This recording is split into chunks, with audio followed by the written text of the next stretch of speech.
you'd put, say, 20,000 tons of sulfuric acid into the stratosphere every year, and each year you have to put a little more, and this doesn't, in the long run, mean that you can forget about cutting emissions. We will need to rein in emissions. No, we'll get to it eventually, yeah. But it does. But in the meantime, we're shrouding the earth in sulfuric acid. So people are terrified about talking about this because they're scared that it will prevent us cutting emissions. Right, and also that it's sulfuric acid.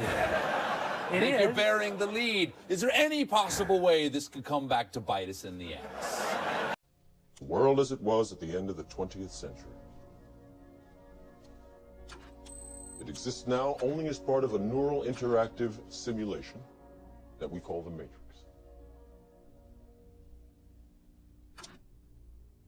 You've been living in a dream world, Neo. This is the world as it exists today.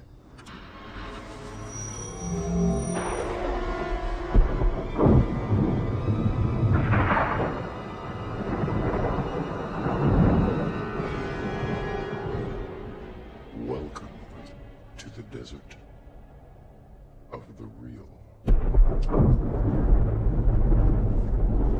We have only bits and pieces of information.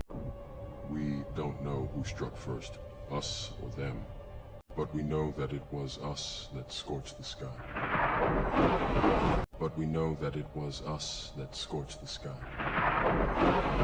Let me ask you this question, because there's a rumor, I don't know if this is true or not, that some scientists are trying to figure out a way to block the sun to try to slow down global warming.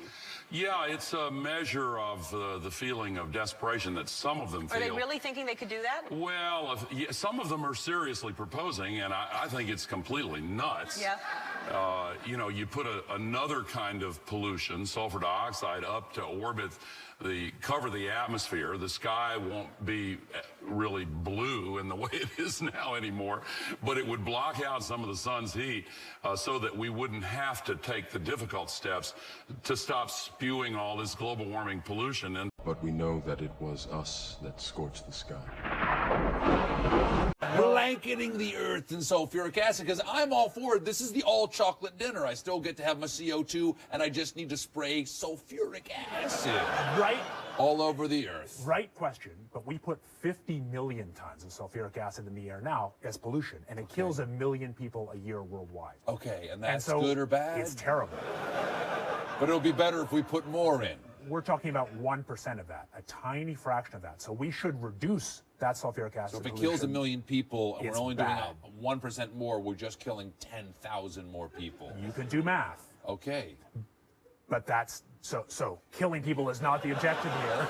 Killing people, not the objective. I just wanted to be clear. I just wanted to be clear. Actually slowing climate change, actually stopping climate change in a way that could help people this generation, people living now, in a way there's no other easy alternative. Can you just do it for part of the planet?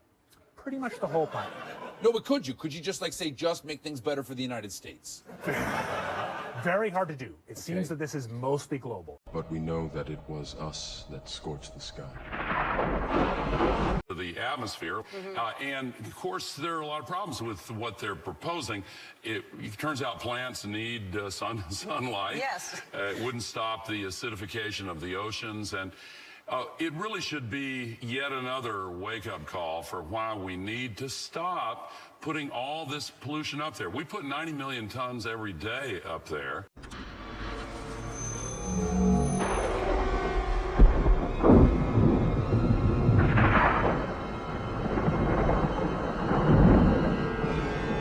And that's what's drying out the soil, 60% of the country in drought last year.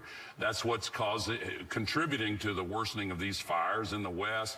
West Nile virus, worst outbreak ever last year, Superstorm Sandy. But we need to start speaking up and letting the elected officials know that the future matters to us. Our kids and grandkids matter to us.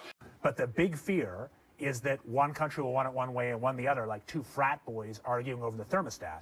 And in many ways, the biggest fear here, well, we have no idea how to actually agree about how to control the planet's thermostat. So let's say the United States and China say, yeah, let's do it. But Russia and India say, yeah, not do it. This is the kind of stuff I wake up sweating about. Exactly. Well, it's your goddamn idea.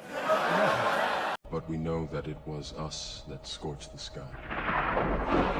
Okay, so what do we do? So the other thing is horrifying. It is that you could actually spray sulfuric acid in the stratosphere 20 kilometers over our head and use that to stop the planet warming up in a kind of ugly tech fix. You can spray something into the atmosphere to change. Okay, spray pollution into the atmosphere to stop it warming. So in the end, pollution saved them all. We owe pollution. We owe acid rain an apology, is what you're saying. It would be a totally imperfect technical fix. Okay. It would have risks. It wouldn't get us out of the long-run need to stop polluting, but it might actually save people and be useful. Okay, so how, again, I interrupt you slightly there. How does it work? How many planes are we talking about here? How do you do this? So let's say you wanted to stop it warming in 2020. Yeah, You'd start with a fleet of just 2 or 3 kind of modified business jets. What kind of like a G6? Yeah, like a G650. Like a G6. That's like it. A G6. And you put. No, it actually turns out to be an old idea. This was known since President Johnson, and the scientific community mostly decided not to talk about it for fear that people would then lose the threat of cutting emissions. Now, what happens to the sulfuric acid after it's sprayed? Does it just stay up there? No, it rains down. Okay. But as I said, it rains down. Okay. It's a tiny addition to what we're already doing. Have you gotten some grief for suggesting this? Sure. I mean, this is like writing a book that's the case for leprosy. But do you have one of those? Is that next? Yeah, it's a great weight loss plan. But also, many people are happy that people are finally talking about this, because while it is ugly, it does appear that it really could do some good. Could an individual start this? In practice, only a country, a big country. What about a man in like a hollowed out volcano with henchmen who occasionally shakes his fist at the sky and says, "They said I was a fool at Harvard. Who's the fool now?" It's the natural worry. Want to shake your fist? I won't. Want to shake your fist and say the fools? It's the natural worry, but I think in the end, no. This would be done by major countries, but the problem is how countries agree about where to set the thermostat. Who decides? And my biggest reason for writing the book and for talking about it is my view that we won't make good decisions in ignorance. So we have to have the discussion now, so that when it becomes our last hope, people can say, "Hey, we talked about this. Remember, we said we get to do it." The worst way to make decisions about this would be if we all agree that we won't talk about it in polite society, we suppress it, which is basically what had been happening, and then in 2030, suddenly in a crisis, we make fast decisions. Maybe it's happening already. You ever look at those planes up there? They have contrails behind them. Maybe all those planes with the contrails, maybe they're actually spraying chemicals into the atmosphere right now, and Uncle Sam isn't telling us. Seems extremely unlikely. That the United States is not telling something to its citizens? That seems extremely likely to me.